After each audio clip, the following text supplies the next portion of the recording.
तुम्हें कितनी बार बताया है, मेरे तैयार होने से पहले मेरा नाश्ता तैयार हो जाना चाहिए। शादी के 25 साल बाद भी मुझे क्यों बार बार एक ही बात बतानी पड़ती है? तुम्हें क्या है, तुम तो आराम से घर पर रहोगी, मुझे काम पर जाना पड़ता है। तुम हो कि हमेशा बेवकूफ़ जैसी हरकत करती हो। अगर तुम ये जानबूझकर करती हो तो याद रखना, मुझसे बुरा कोई नहीं होगा। आज भी प्रशांत का पारा चढ़ा हुआ था।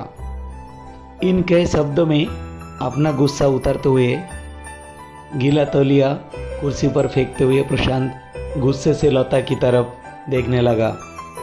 लता के लिए प्रशांत का ये बेवजह का गुस्सा कोई नई बात नहीं थी। वो महीने में 3-4 बार ऐसे ही लता पर बरस पड़ता था। पहले पहले लता उसका विरोध किया करती थी, लेकिन जब कोई साल तक प्रशांत में कोई बदलाव नहीं दिखा तो लता ने खुद को ही बदल दिया।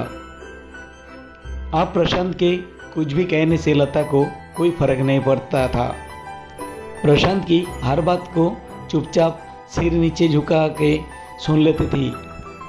शादी के पहले 5 साल तक लता ने पूरी कोशिश की थी कि प्रशांत को बदला जाए, लेकिन फालतू का गुस्सा करना और बाद में लता को भला बुरा कहना मानो जैसे उसकी आदत बन गई।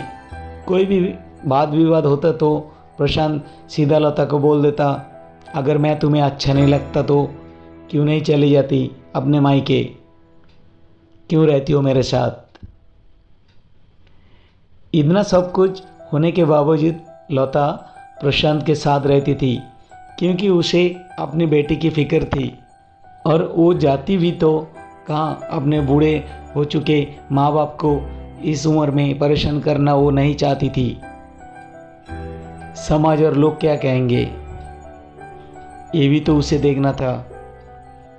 वो इतनी पढ़ी लिखी भी नहीं थी कि खुद जाकर कोई नौकरी कर सके और अपना और अपनी बेटी का पालन पोषण कर सके।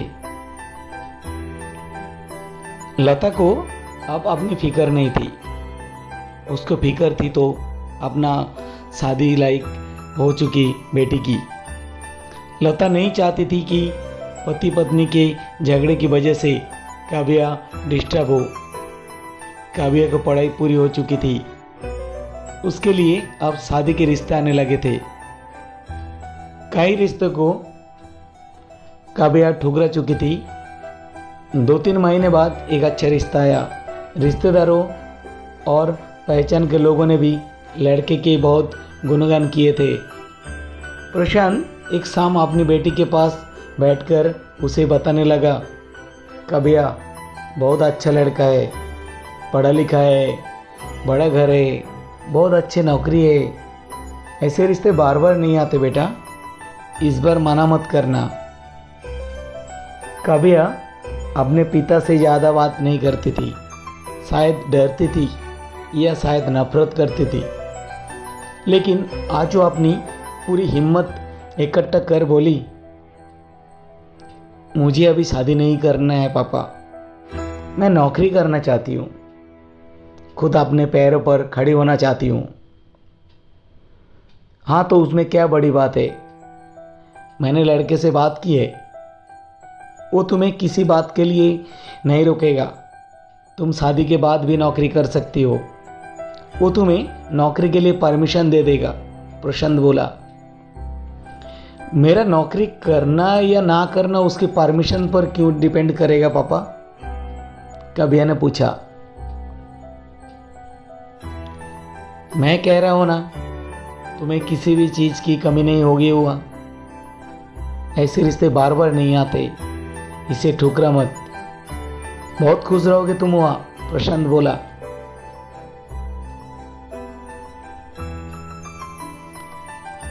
पापा, क्या मैं इतनी खुश रहोगी जितनी मम्मी इस घर पे खुश है? काव्या ने कसते हुए कहा।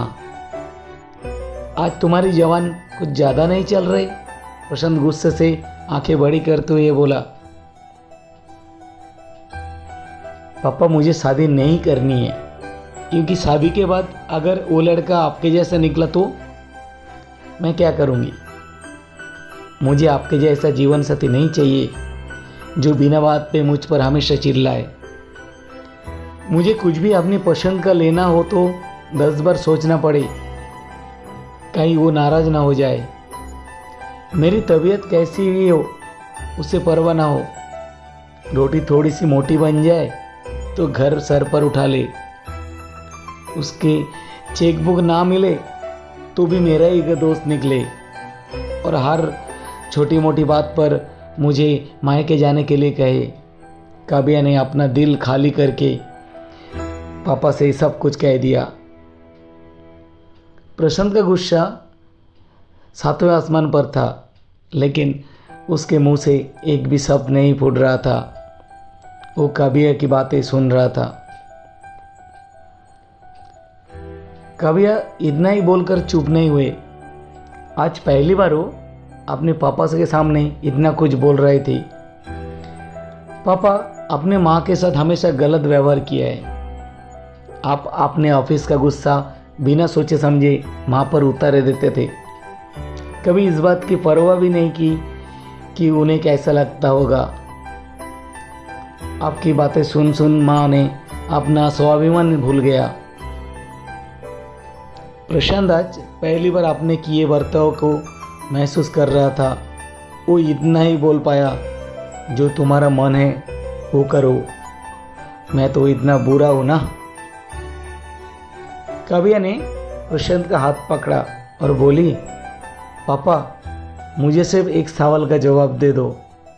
क्या आप चाहेंगे कि मेरा पति आपके जैसा हो? अगर आपका जवाब हाँ हो तो कर दीजिए मेरा विवाह, और ना है तो मुझे आत्मनिर्भर बनने दीजिए।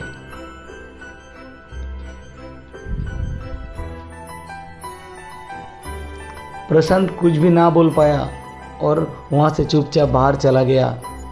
आज उसे लता के सामने जाने में शर्म आ रही थी। चलते चलते उसके आंखों से आंसू बह रहे थे। प्रशांत ने आज से अपने आप को बदलने का निर्णय लिया। अगले दिन से लता ने अपने पति में काफ़ी बदलाव देखा। वो सोचने लगी कि जो हिम्मत काबिया ने दिखाई, वो हिम्मत अगर मैं पहले ही दिखा दिया होता, शायद आज परिस्थिति कुछ और होती।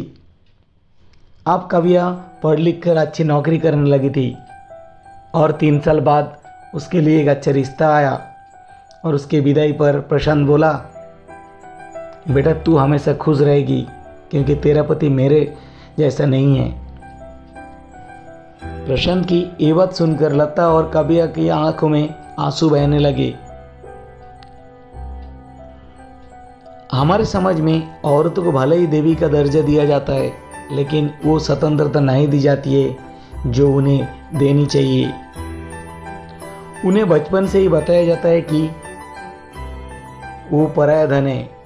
स्कूल से जाने में देर हो जाए तो पिटाई मिलती है। मोबाइल पर बातें करते हुए दिख जाए या खिड़की में झांकते हुए दिख जाए तो शक किया जाता है। माँ बाप का घर तुम्हारा नहीं, पति का घर ही तुम्हारा घर है। जीवन भर ये बातें बता कर उन्हें ससुराल भेज दिया जाता है। और एक दिन किसी छोटे मोटे झगड़े पे ससुराल वालों से सुनने पड़ता है कि इस घर छोड़ के मायके में चली जाओ। अब आप ही बताओ, ऐसी स्त्रियों का सच्चा घर कौन सा है? आखिरकार वो किस घर को अपना कहे?